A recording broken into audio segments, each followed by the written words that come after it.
Bonjour à tous, on se retrouve pour une nouvelle vidéo. Aujourd'hui on va voir la review de l'AVG5 de Léo Borromeo. Il a fait une AVG5 sub 5, tout juste 4,99. Donc je vais vous présenter les 5 résolutions. Et si vous ne connaissez pas, Léo Borromeo c'est un des meilleurs cubeurs mondiaux. Il a beaucoup progressé ces derniers temps. Aux derniers mondiaux il était déjà bien classé, mais récemment il a vraiment plein progressé. Et du coup ça lui a permis de gagner la deuxième saison de la Monkey League et d'être très bien classé à chaque fois. Et pour vous donner un ordre d'idée de son niveau, je pense qu'il est sub 6,5 secondes AVG100. Donc on va commencer tout de suite avec la première résolution.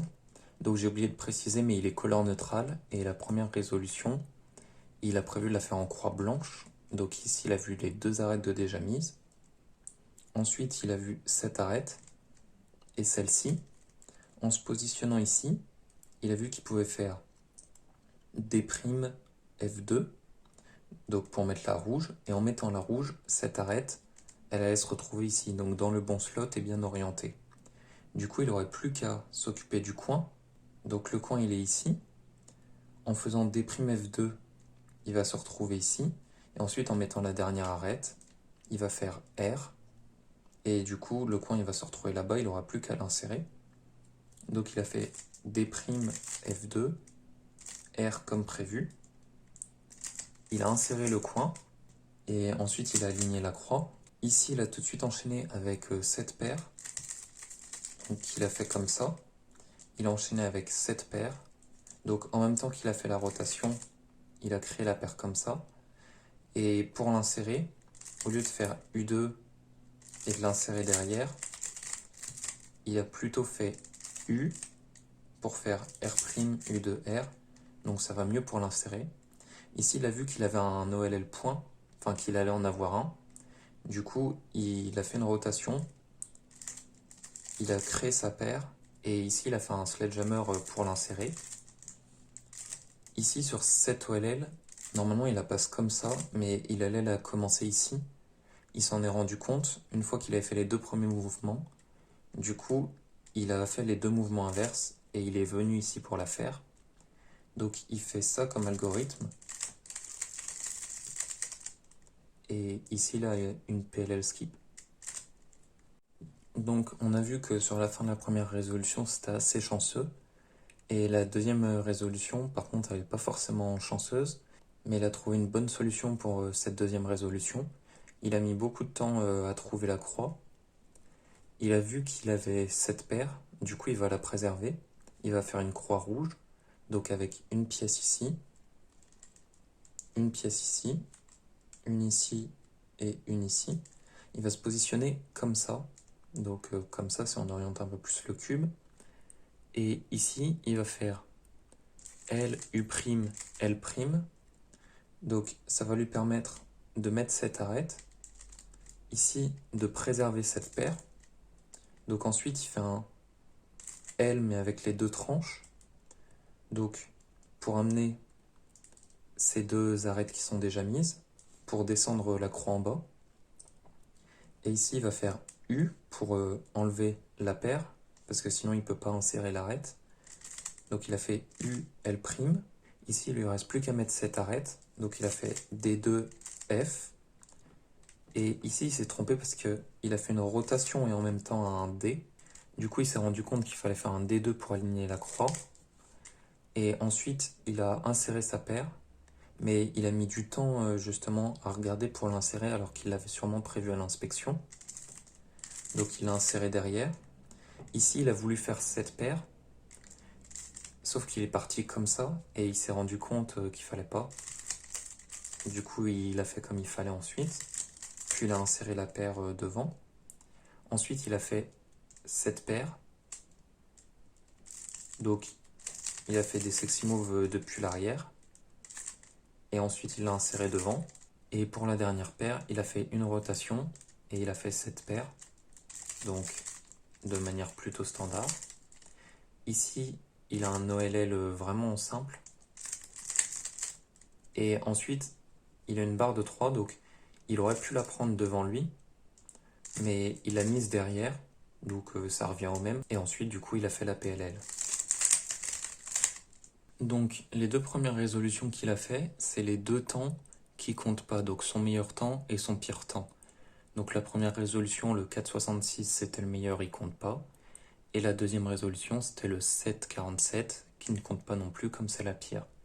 Du coup, là, les 3 prochaines résolutions, elles vont compter. La troisième qu'on va voir tout de suite, c'était un 5,33. Donc il a fait en croix jaune. Et encore une fois, il a mis la face de la croix en face de lui. Donc il a vu qu'ici, il avait une arête, une ici, et la dernière qui est ici, derrière. Donc pour la croix, il a fait D' pour mettre l'arête orange. Ensuite, il a fait un R' minuscule, donc avec les 2 tranches, ce qui lui permet de descendre sa croix. Et il peut ensuite mettre les 2 dernières arêtes, donc qui sont là et là. Il a fait D. Et en fait, ici, il a utilisé un bon finger tricks. Il a poussé pour faire F, R, ce qui lui permettait de mettre ses 2 arêtes sans bouger ses doigts. Puis il a fait D pour aligner la croix. Ensuite, il a vu cette paire. Je ne sais pas du tout s'il avait prévu à l'inspection. Donc, il l'a formé comme ça. Et il est allé l'insérer derrière. Ensuite, il a fait cette paire. Donc, pour créer le cas de base, il a fait U', R, U', L. Ensuite, il a fait une rotation comme ça, mais en même temps, il a fait le U. Et il a refait un U pour insérer la paire. Donc là, il a ses 2 slots de gauche de fait. Il va pouvoir faire la dernière paire qui est ici et la troisième paire qui est là. Donc, il va commencer par cette paire parce que il peut la faire de manière à ce que ces 2 pièces ne bougent pas. Donc, il va former le cas de base comme ça. Et ici, au lieu d'aller l'insérer derrière, s'il insère derrière, cette arête, elle va se retrouver là. Du coup, c'est mieux qu'il l'insère en faisant comme ça, parce que ces 2 pièces, elles vont pas bouger, il pourra enchaîner. Donc il insère comme ça, et là, il fait directement R2 pour insérer cette paire. Ici, il a un OLLT très simple, qui fait comme ça, et ensuite, il enchaîne directement avec la PLLF, avec la UFU à la fin. Donc pour la 4e résolution, il a fait un 4,83. Et il a encore trouvé une super solution. Il a fait une X-cross et il a prévu la deuxième paire. Donc il a fait une croix rouge. La X-cross, c'est avec cette paire. Et la deuxième paire qu'il va prévoir, c'est celle-ci. Donc il s'est positionné comme ça. On voit qu'il a une arête ici, une ici, une ici et une ici. Il va commencer en prenant le cube bien comme ça pour pouvoir faire un R et en même temps un B' derrière. Le R, il sert à mettre cette arête et le B' à connecter cette arête à son centre. Donc ici, il va faire D et U', D pour aligner cette arête, U' pour préparer sa X-cross. Ici, en faisant R2, on voit que l'arête pour les X-cross, elle va se retrouver à sa place et que le coin aussi va se retrouver ici. Donc il a fait R2. Ensuite, il a fait D pour aligner. Et on voit que la deuxième paire qui est prévue, elle est ici. Donc elle va plus bouger pendant le reste de la croix. Parce qu'on a les 2 arêtes ici. Il va faire comme ça pour mettre celle-là. Et ensuite R2 pour mettre la dernière arête. Et en fait, il y a une paire qui est apparue. Et celle-là, il n'avait pas prévu parce qu'il a fait une grosse pause. Il a fait une rotation et il l'a inséré. Ensuite, il a directement enchaîné avec la paire qu'il avait devant les yeux. Et il savait toujours qu'il avait sa paire derrière. Donc, il a formé le cas de base comme ça. Ensuite, il l'a inséré comme ça. Et du coup, il lui restait plus qu'à faire cette dernière paire. Donc, qu'il a fait comme ça. Et il connaît les ZBLL, du coup, il s'est positionné ici. Il a fait directement l'algorithme qui permet de résoudre le cube en un seul algorithme. Donc, pour la 5e résolution, il a fait un 4,89. Donc, le mélange, il est bien, mais la solution que Léo a trouvée, elle est vraiment extraordinaire. Il a trouvé une solution qui est vraiment incroyable et du coup, je vais vous la montrer. Donc déjà, on peut voir que par exemple, en croix blanche, ici, on a ça qui peut être utilisé pour faire une X-cross. En plus, on a une paire. On voit qu'en croix jaune, pareil, on peut utiliser ça ou ça pour une X-cross. Ça ou ça. Et lui, il a choisi la croix verte. Donc la verte, on voit qu'il y a ça et ça. Donc il y a plusieurs blocs. Il a une arête ici, une arête ici, une arête ici et une arête ici. Donc Ce qu'il va faire, il va décaler celle-ci en faisant D pour mettre les deux l'une par rapport à l'autre, qu'elles soient bien mises. Et il y a aussi le coin qui est mis, donc pour une potentielle X-cross. Ensuite, ici, il va mettre la troisième arête en faisant F. Et en mettant cette arête, il a mis l'arête pour une X-cross ici. Donc il y a déjà un coin et une arête de mise. Et ensuite ici, en mettant la dernière arête de la croix, donc en faisant R', il va mettre un coin pour la X-cross et une arête pour les X-cross. Donc c'est vraiment ouf. En plus de faire sa croix, il a mis beaucoup de trucs. Donc si on regarde, il a mis cette arête qui va avec ce coin. Donc ça fait déjà une paire, ça fait une X-cross. Ensuite, il a cette arête et il a ce coin.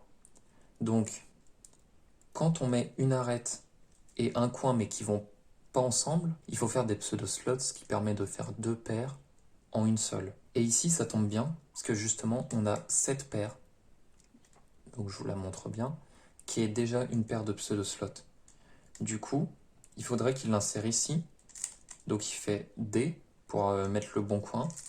Il fait U' en faisant la rotation. Et ici, il va insérer derrière le coin qui manquait et l'arête qui manquait. Du coup, maintenant, il peut aligner. Et là, il a fait les trois premières paires. Donc il va faire une rotation pour faire la dernière paire. En plus, toutes les arêtes sont orientées, donc il sait qu'il aura une croix. Ici, il a 7 OLL et le temps aurait pu être mieux parce qu'il a pas mal lock-up. Et ensuite, une PLL A. Et là aussi, il a beaucoup lock-up. Enfin, il a déjà lock-up un petit peu ici. Mais après, ici, en remontant, il a beaucoup lock-up. Ce qui fait qu'il aurait pu aller beaucoup plus vite. Et du coup, pour vous montrer à quel point elle est incroyable sa résolution, on va compter le nombre de mouvements pour faire les trois paires. Donc le D, 1, 2, 3, 4, 5, 6, 7, 8, 9 et 10 pour aligner. Donc en seulement 10 mouvements, il a fait la croix plus les trois paires. Et j'ai regardé pour le temps, il a fait à peu près 1 seconde, 1,2 secondes. Donc il a fait ça vraiment très rapidement. Et après, c'est dommage pour le reste de la résolution qu'il est lock-up. Mais encore une fois, on voit un point similaire à Léo qu'on avait vu pour les résolutions de Mati. C'est qu'à ce niveau, ils arrivent à prévoir beaucoup de choses. Par exemple, là, Léo, il a prévu la croix plus 3 paires. Mati, on se rappelle qu'il avait prévu 2 paires sur toutes ses résolutions. Et là, Léo, il prévoyait à chaque fois la première paire et des bonnes solutions. Du coup, c'est vraiment super qu'il ait fait une moyenne sub 5. Et puis vivement que les compétitions reprennent pour qu'ils puissent faire ça en compétition. En tout cas, j'espère que vous aurez appris des trucs en voyant les résolutions. Et je vous dis à la prochaine vidéo.